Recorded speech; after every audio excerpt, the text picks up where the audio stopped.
제가 신대원 다닐 때 목사님들의 설교를 듣다가 빈민가에서 목회하는 김진호 목사님의 설교를 들은 적이 있는데 아주 재미있어서 웃기도 하고 또 감동이 되어서 눈물도 흘렸던 그런 기억이 있습니다. 한 번은 이 김진호 목사님이 그 빈민촌에서 목회하면서 주일날 강단에 섰는데 교인들의 얼굴이 전부 다 밥그릇으로 보이더랍니다. 왜 그런가? 3일 동안 먹질 못해서 3일 동안 굶고 강단에 올라가서 예배를 인도하는데 그 둥그런 얼굴들이 다 밥그릇으로 보이더라. 이렇게 설교하는 말씀을 들은 기억이 있습니다. 인간은 양식이 필요한 존재이죠. 인간은 모든 양식 가운데 몸이 필요한 양식이 있어서 반드시 이 음식물이 공급되지 않으면 그 허기진 것을 견딜 수가 없습니다. 하지만 그게 다가 아닙니다. 또 우리에게는 우리의 소위 마음, 우리의 정신세계를 만족시키는 양식이 반드시 필요합니다. 요즘은 너도 나도 다 카페에 앉아서 담소하면서 차 한잔 마시는 것이 문화잖아요. 그게 우리 마음의 양식이에요. 이런 것들이 공급되어야 하고 동시에 인간은 또한 전인적인 존재이기 때문에 내가 어디에서 왔고 누구를 위하여 살고 어디를 향해 갈 것인지를 분명히 확신하는, 그리고 어제 확신했지만 오늘 의심하고 좌절하지 않고 계속 확신하는 양식, 곧 영의 양식이 필요합니다. 만약 이것들 가운데 한 부분이라도 비어 있으면 우리는 비틀거리게 되고 쓰러지게 되고 절망하게 됩니다. 그래서 우리의 삶은 끊임없이 나의 비어 있는 부분을 채우기 위해서, 나의 양식을 갈망하고 채우기 위해서 달려가는 시간들 속에 우리의 인생이 있습니다. 그런데 성경은 이미 하나님이 인간의 이 모든 필요를 아시고 인간을 위하여 비어있는 부분들을 채워가시는 하나님이시라고, 하나님이 오히려 인간을 위하여 필요한 모든 식탁들을 준비하셨다고 말씀해 주십니다. 미가서는 1장 1절에 있는 말씀처럼 남쪽 유다의 요담과 아하스와 히스기야 시대에 부름을 받아서 선지자로 활동했고 기원전 750년에서 690년까지 하나님의 생명의 말씀을 흘러가는 역할을 감당했던 선지자가 바로 미가 선지자입니다. 그는 남쪽 유다의 선지자였지만 북쪽 이스라엘이 아수르에 의해서 하나님이 주시는 양식을 거절하고 먹지 않았기 때문에 궁극적으로는 그 갈망 속에 있다가 아수르에 의해서 멸망당하는 현실을 눈으로 생생하게 목도했습니다. 그런 이후에 이 미가는 자신이 살고 있는 유다 땅에서 유다 백성들을 향해서 두 가지 문제를 들고 씨름하기 시작했습니다. 첫째는 유다 사회에 만연한 참을 수 없는 불의한 사회 상황을 들고 씨름합니다. 믿지 않는 사람들이 아니라 믿는 선민들이 모여 사는 이 땅에 왜 이렇게 불의한 일들이 많은가?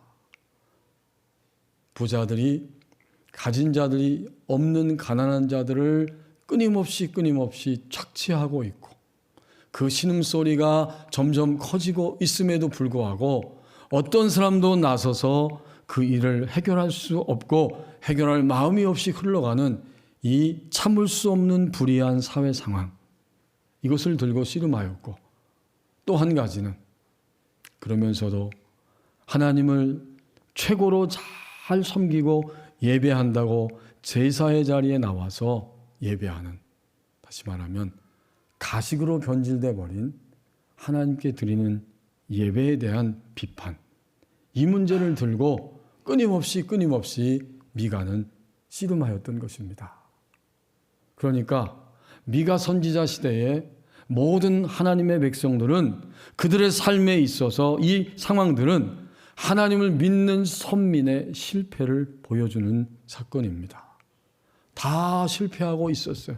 하나님을 믿는 선택받은 선민이 실패한 것이고 또 그 당시를 살아갔던 모든 인간의 실패를 의미합니다. 인간은 끊임없이 실패하는데 오늘 1절과 2절 말씀을 보시면 인간의 수많은 실패가 있지만 하나님은 궁극적으로 회복을 향해 가게 하십니다. 인간이 실패 역사를 거듭거듭하고 있음에도 불구하고 그들을 회복의 길로 이끌어 가시는데 그 모습을 산을 올라가는 장면으로 묘사해 주고 있습니다. 1절에 보니까 끝날에 이르러서는 여호와의 전이 있는 그 산들의 꼭대기에 여호와의 전의 산이 굳게 설 것이고 그 밑에 작은 산들이 있는데 그 산들 위에 뛰어나게 될 것이다. 우리의 삶은 끊임없이 내가 목표한 지점을 향해 내가 성취하고픈 지점을 향해 높은 곳을 향해 오르기 위해 최고의 지점에 오르기 위해 경쟁에 내몰리면서 달려가는 것임을 이렇게 그려주고 있습니다. 그럼에도 모두가 다 원하는 지점에 올라가지는 못합니다. 오히려 더 많이 실패하고 중간에 탈락하고 포기하기도 합니다. 그럼에도 어쩔 수 없이 모든 인간은 살아있는 동안은 어떤 도착한 지점이 있습니다. 오늘 예배하는 우리도 내가 원하는 만큼 성취하였든지 아니면 여전히 가슴 쓰리게 그 성취를 향해서 고통 속에 있든지 간에 현재 내가 머물러 있는 지점이 분명히 있습니다. 그리고 그 지점을 오늘 1절에서 이렇게 표현하는데 작은 산들이라고 표현하고 있어요. 여러분 어떠세요? 어떤 느낌이 오지 않습니까? 여호와의 전이 있는 그 산은 가장 높은 꼭대기의 산이고 인간이 성공했든지 실패했든지 현재 도달해서 멈춰 있는 그 지점은 작은 산들입니다. 작은 산들 위에 뛰어날 것이다. 여호와의 전이 있는 산이. 이 작은 산들은 두 가지 면을 내포하는 말씀입니다. 첫째는 인간의 모든 경쟁과 노력이 있고 그들이 마침내 성취하여 도달한 산들의 정상, 성공의 지점이 있다. 그런 의미죠. 혹시 실패하였을지라도 실패한 채로 머물러 있는 그런 모든 지점들이 있다는 것입니다. 이게 작은 산이에요. 그렇기 때문에 두 번째로 궁극적으로 사람들이 깨닫게 되면 인간인 내가 성공한 지점, 그 모든 지점들이 아무리 높게 보일지라도 그 산들 위에 있는 하나님이 임재하시고 머물러 계신 산, 바로 그 지점들이 있다는 사실을 비로소 알게 되고 인정하게 됨을 가르쳐 주시는 말씀입니다. 하나님이 계신 산을 발견하는 순간 내가 이룬 모든 성취는 그 밑에 작은 산이고 바로 하나님만이 우리의 주 되시고 주인 되심을 인정할 수 있게 됩니다. 그렇다고 해서 인간의 노력이 필요 없다는 이야기가 아니잖아요.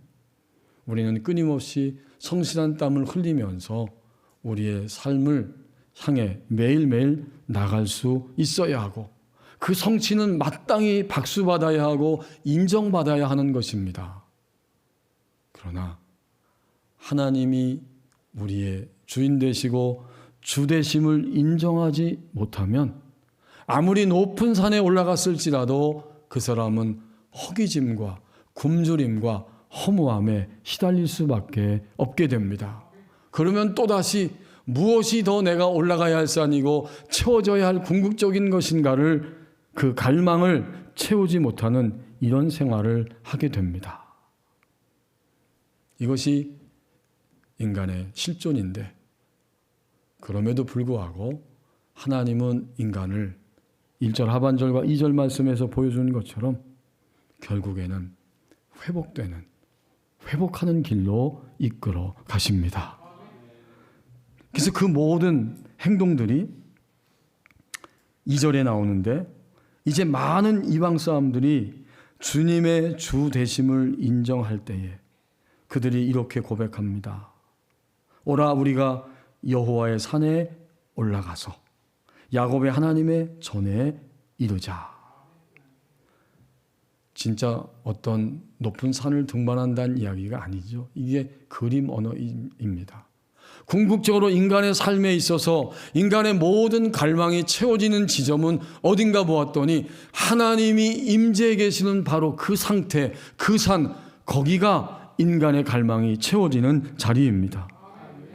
그러므로 여호와의 산, 하나님이 임재하시는 그 자리의 산에 올라가자. 그러면 그가 그분의 도를, 그분의 생명을 가지고 우리에게 가르쳐 주실 것이다.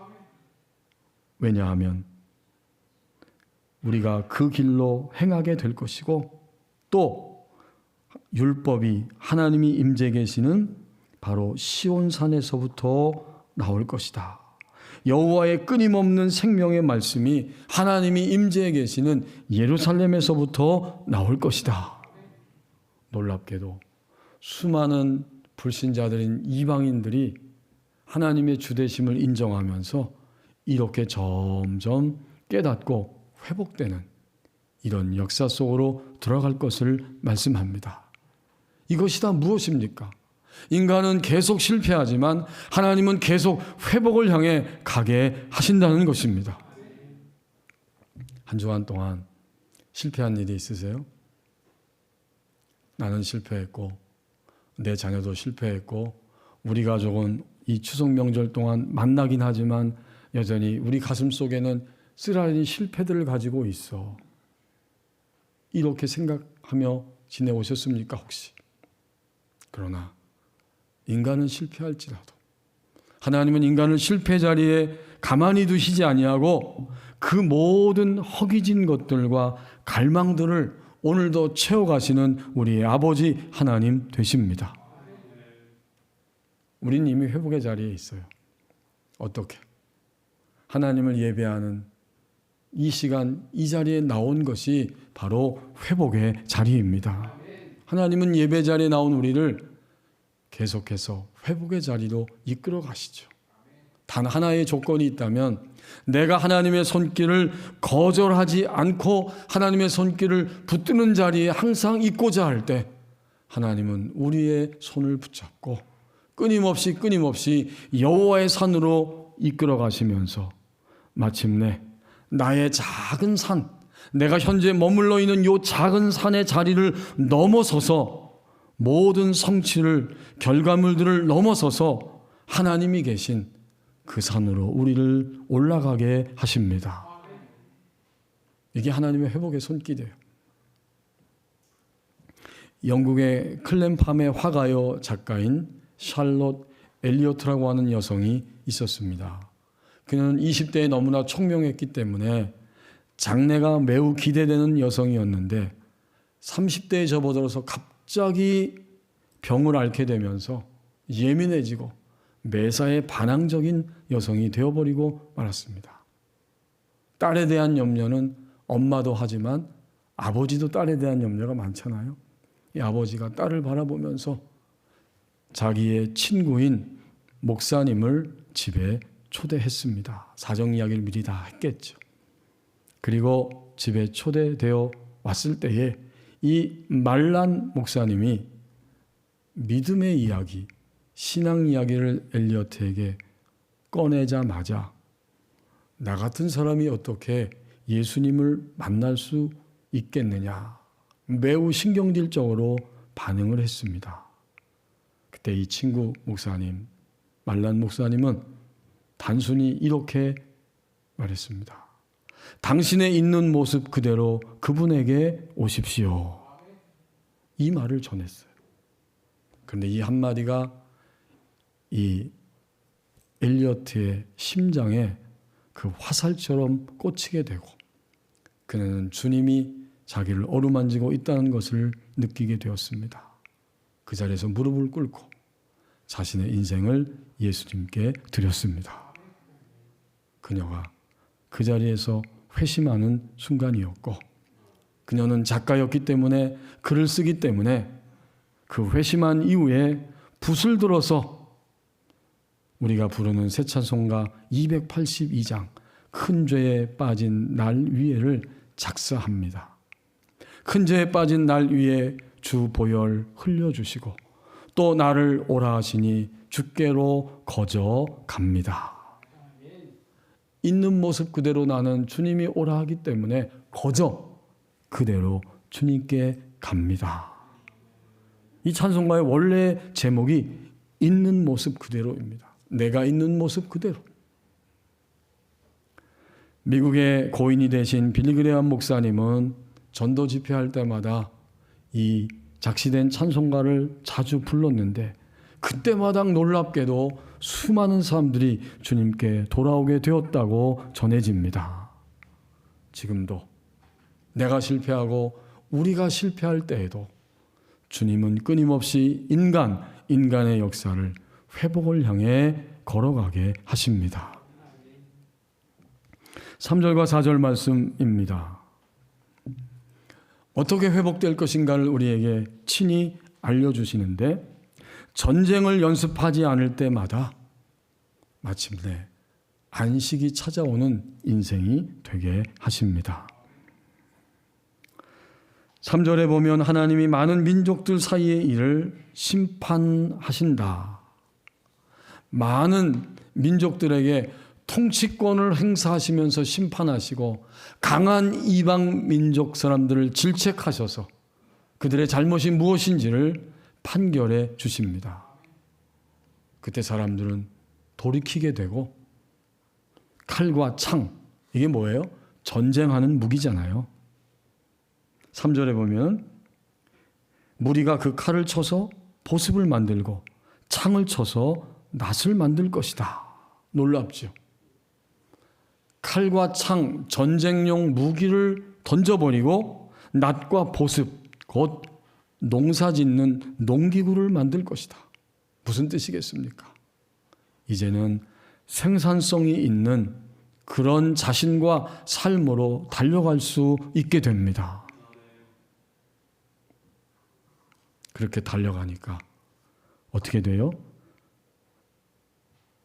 한 민족이 다른 민족을 서로 치지 않고 다시는 전쟁을 연습하지 아니합니다. 세원역 성경을 보니까 이 말씀을 이렇게 번역해 놨어요.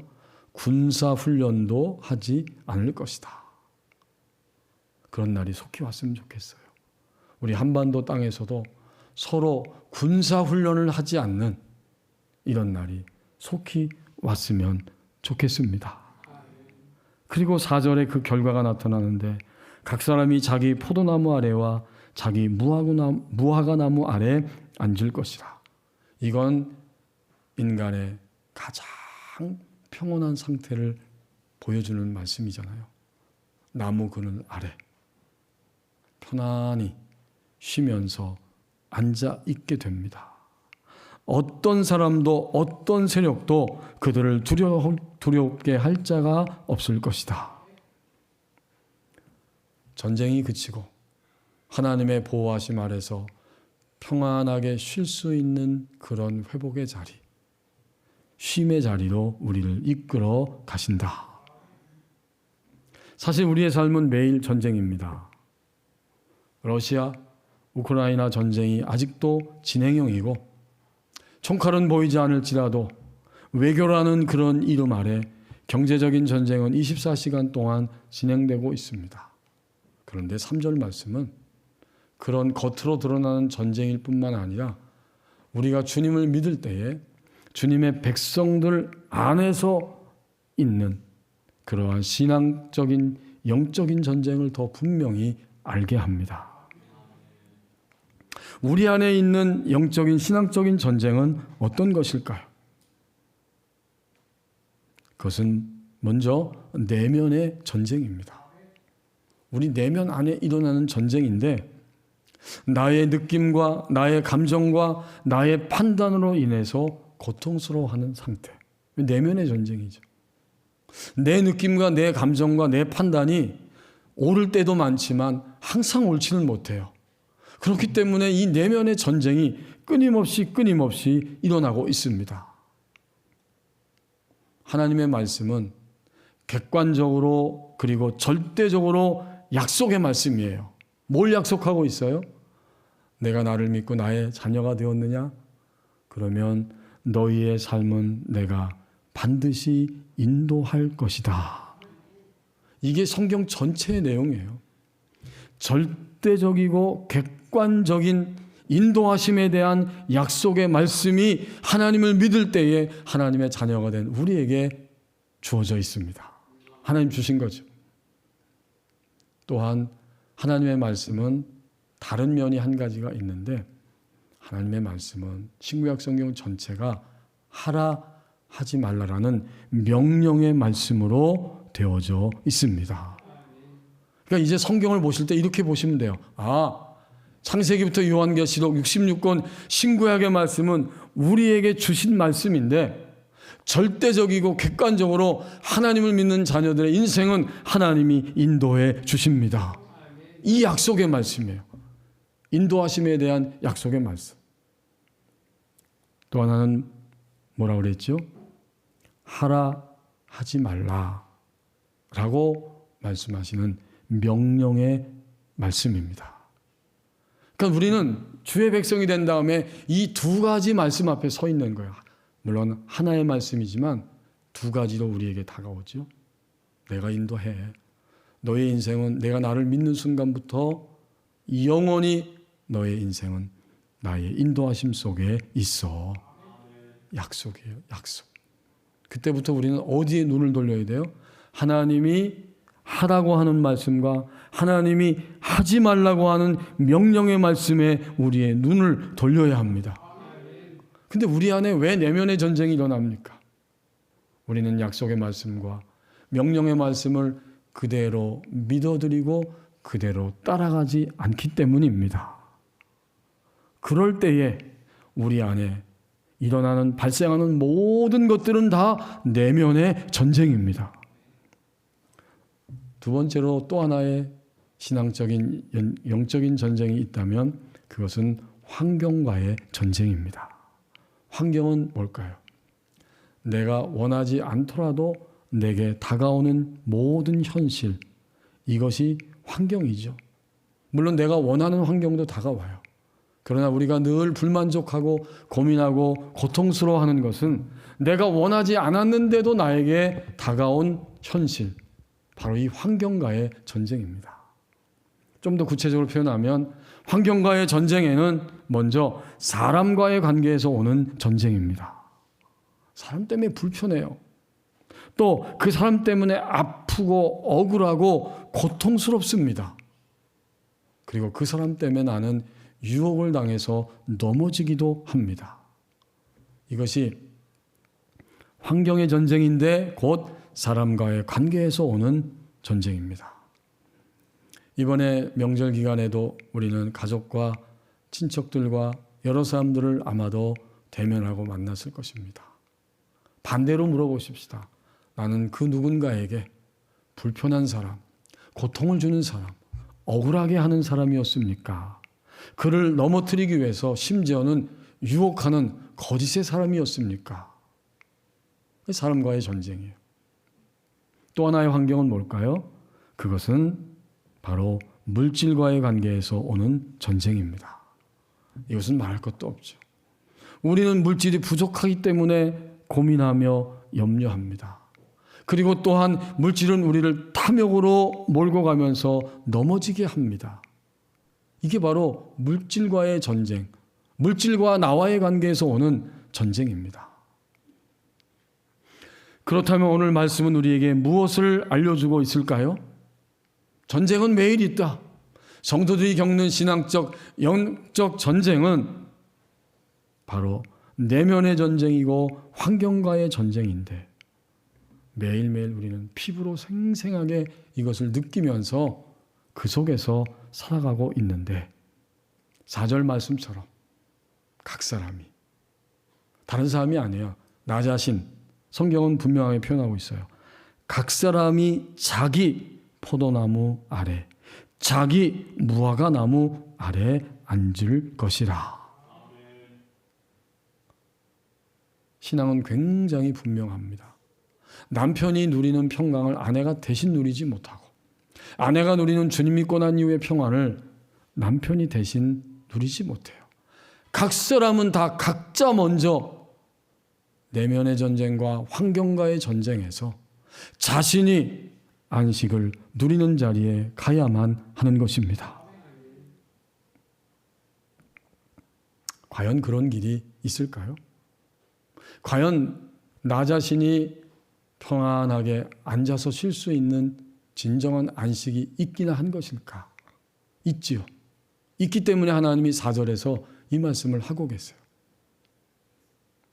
어떻게 하면 미가 선지자를 통해서 그 시대 백성들에게 안식이 있다고 말씀해 주시고 21세기를 살아가는 우리에게도 안식이 있다고 말씀해 주시는데, 전 인류를 향해서 그 길을 가르쳐 주고 계시는데 그 길 안으로 들어갈 수 있을까요? 오늘 3절 하반절 끝부분에서 안식의 길을 갈 수 있는 분명한 방법을 우리에게 말씀해 주십니다. 3절 끝부분에 보니까 다시는 전쟁을 연습하지 아니하고, 그렇습니다. 주님 믿고 난 다음에 다시는 우리는 전쟁을 연습하지 아니할 때 안식이 찾아옵니다. 전쟁이 나에게 말을 걸어요. 전쟁이 나를 찾아와서 위협해요. 전쟁이 나를 끊임없이 공격하지만 이제부터 다시는 나도 똑같은 방식으로 대응하지 않는 것입니다. 이게 전쟁을 연습하지 않는다는 의미예요. 내면의 환경의 부추김, 내면과 환경의 부추김이 있고 갈등은 당연히 있지만 계속 주님을 믿고 난 이후에 나는 또다시 내 속에서 똑같은 것이 올 때 나도 저것을 향해서 전쟁을 치르겠다고 연습하지 않는 것, 계속 주님의 말씀대로 반응할 때에 반응하는 만큼 우리에게 쉼이 찾아옵니다. 결국 전쟁을 연습하지 않는다는 것은 선택의 문제입니다. 내가 선택하는 순간 나는 여호와의 산에 올라갔는지, 여호와의 산을 올라가기로 결정하고 움직였는지, 이것이 백일하에 다 드러나게 됩니다. 여호와의 산은 어디예요? 예? 지금 저 이스라엘에 가서 성지순례 가서 그 예루살렘 성전이 있는 그 산에 올라간다는 이야기가 아니잖아요. 지금은 24시간 언제든지 하나님의 영으로 우리 주님은 항상 우리 가운데 임재해 계십니다. 우리가 선택하는 것뿐이죠. 똑같은 사람이 나에게 오고 똑같은 환경, 물질이 나에게 옵니다. 똑같은 생각과 감정과 느낌과 판단이 내 내면 안에서 일어납니다. 그러나 이제부터는 다시는 같은 방법으로 전쟁을 연습하다가 그렇게 반응하지 않을 때, 주님의 요구하심을 따라 반응하기 시작할 때, 바로 그때에 우리에게 쉼과 안식이 찾아옵니다. 그러니까 우리는 내가 선택하는 문제를 계속 살펴보는 거예요. 사실은 내가 살펴보기도 하지만 동시에 내가 여호와의 산에 올라간 만큼 우리의 선택은 점점 더 쉬워지게 됩니다. 내게 다가온 전쟁이 아무리 크고 심각하다고 할지라도 그것은 뭐예요? 작은 산입니다. 그 모든 것들은 다 여호와의 산 밑에서 일어나고 있는 일들입니다. 우리가 이 원리를 알고 이것을 늘 주장하고 그 원리 아래서 우리의 선택을 하기 시작할 때 마침내 우리의 내면에는 진정한 쉼과 안식이 흘러 들어오기 시작합니다. 우리는 항상 여기서 걸려 넘어져요. 그가 화내고 짜증내기 때문에 나도 화가 나고 짜증나는 것은 사실이에요. 그가 나를 억울하게 하기 때문에 나도 억울하고 힘든 것은 사실이에요. 하지만 여기서 주님의 반응은 무엇이겠는가? 우린 이것을 집중하고 바로 그곳으로 가야 합니다. 어떤 목사님이 목회하면서 그런 이야기하는 것을 제가 들은 기억이 있어요. 당회를 해도 교우들과 선교회 하면서 모임을 해도 무엇을 해도 이제부터 나 자신을 비롯해서 우리 모든 교우들은 앞으로 하나님께 기도하고 응답받은 이야기만 가지고 나와서 이야기하십시오. 그렇게 말했다는 거예요. 사실 이것은 본질이에요. 그러나 세상의 원리로는 가장 어리석은 일 중에 하나예요. 그러나 우리가 선택하는 데 있어서 앞으로 내가 이거 해야 돼, 이 공사 해야 돼, 저 공사 해야 돼, 이 일 우리 선교에서 해야 돼, 이거 해야 돼, 저거 해야 돼. 그럴 때 주님께 응답받은 것만 가지고 나오십시오. 이렇게 말했다는 거예요. 우리는 얼마나 아직도 두껍고 굉장히 뻔뻔하고 아직도 완악한지, 주님께 기도하고 받으려는 마음도 없고, 주님께 기도하고 받았다고 해도 그것이 나의 생각과 감정과 판단과 의지에 맞지 않으면 우린 그것을 거절합니다. 왜냐하면 상식에 맞지 않는다고 생각하기 때문에. 근데 진정한 신앙은 우리가 이 땅을 떠날 때까지 그 자리에 갈 수 있을지 모르겠어요. 주님께 기도하고 응답 받은 것만 가지고 나와서 말할 수 있을지, 누구에게 말하든지 무엇을 추구하든지, 그럴 때, 그런 선택을 할 때 우리는 하나님이 임재해 계시는 여호와의 산에 올라가게 된 것입니다. 그때 뭐가 찾아와요? 하나님이 주시는 무화과나무, 포도나무 아래서 각자가 쉴 수 있는 안식이 찾아오게 될 것입니다.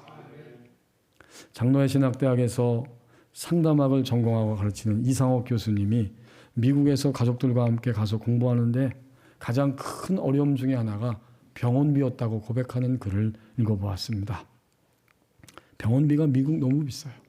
의료보험이 만만치가 않습니다. 그래서 의료보험 없이 지내는 사람들도 있는데 그 생활이 굉장히 불안하다고 그래요. 근데 이 유학생 시절에 이 목사님도 너무 어렵기 때문에 의료보험이 없이 그렇게 생활하던 때가 있었습니다. 그래서 가족들을 모아놓고 말했다고 그래요. 이제부터 우리는 병원에 못 간다. 그저 기도해야 된다. 하나님이 고치셔야 되니까 우리는 열심히 기도해야 돼. 그렇게 말했다는 거예요. 하지만 돌이켜보면 조금 어리석기도 했다. 이렇게 고백합니다. 돈도 없고 병원비 없고 의료보험도 가입 안 했지만 그래도 아플 때는 병원에 가면 어떻게든 해결할 방법이 있기도 할 텐데 그거를 몰랐다는 거예요. 근데 그 말을 듣던 큰아들이 눈이 반짝반짝거리면서 아빠의 얼굴을 쳐다보더래요. 마음속으로 우리 아들이 이 말을 알아들었구나. 그렇게 생각하고 공부하며 지냈습니다. 한동안 참 건강했어요, 가족이. 근데 어느 날 큰 아들이 몹시 아팠습니다. 가족들이 모여 기도했고 그 목사님이 몇 날을 기도했고 또 못난 이야기지만 이 목사님이 이렇게 표현해요. 하도 낫지 않아서 제가 제 손을 붙잡고 이 손에 능력을 달라고 기도까지 했습니다. 하나님, 제가 명색이 목사입니다. 제가 손을 얹을 때 이 손에 힘을 주셔서 우리 아들 병낫게 해주세요. 간절한 마음으로 기도했지만 기적은 일어나지 않아요. 아이는 계속 아프고 밤에 잠을 자지 못하고 고통스러워합니다. 밤새 씨름하던 아이가 아침이 돼서 간신히 일어나서 이렇게 말했답니다. 아빠, 이제부터 난 기도 안 할 거야. 기도하면 뭐해? 병도 안 나잖아. 그때 명색이 목사인 이 유학생 아빠가 뻔뻔한 변명처럼 들릴지 모르지만 아들에게 이렇게 말했습니다. 라고 고백합니다. 병이 안 나으니까 계속 기도해야 하는 거야. 그래야 하나님이 우리를 더 불쌍히 여겨주시지. 말은 그렇게 했지만 마음은 몹시도 아팠고 참으로 부끄러웠다고 합니다. 하지만 저는 이 목사님의 글을 읽으면서 그래도 이 목사님의 선택의 말이 옳았다는 사실을 알게 됩니다. 아픈 마음을 붙잡고 기도했습니다. 이 목사님이 이렇게 기도했답니다. 상황이야 어떠하든지 기도하는 마음을 잃지 않는 아들이 되게 해 주십시오. 처지야 어떠하든지 하나님 바라보는 시선이 흔들리지 않게 해 주십시오. 이것은 선택이죠. 아들 말대로 병 하나도 안 났어요. 목회자인 아빠가 부끄럽기도 합니다. 화도 나기도 합니다. 그러나 아들을 위해서 돌아서서 간절히 하나님께 기도했다는 거예요. 그리고 이렇게 덧붙입니다.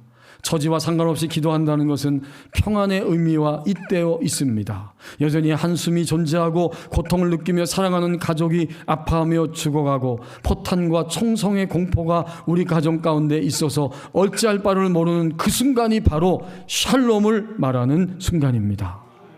평안과 상관없는 듯한 그 순간이 평화를 말해야 하는 때인 것입니다. 선택을 했다는 것이죠. 전쟁이 일어났지만 똑같이 전쟁을 연습하는 반응이 아니고 하나님의 요구하심을 따라서 반응했다는 이야기였습니다.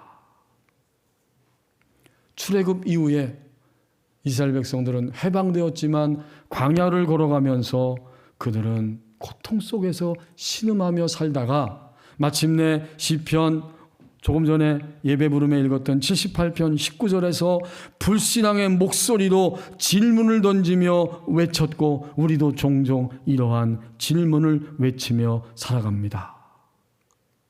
인간의 삶이 늘 결핍과 또 몸과 마음과 영이 채워져야 할 갈망이 있기 때문에 이런 목소리를 외칩니다.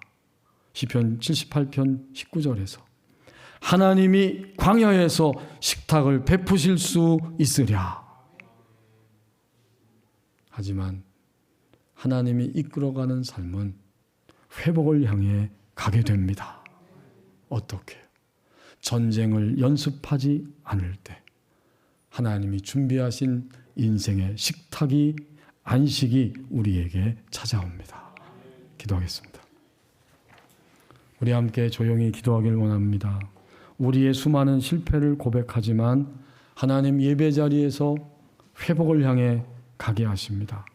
전쟁을 연습하지 않는 나의 반응이 되기를 원합니다. 함께 기도하겠습니다.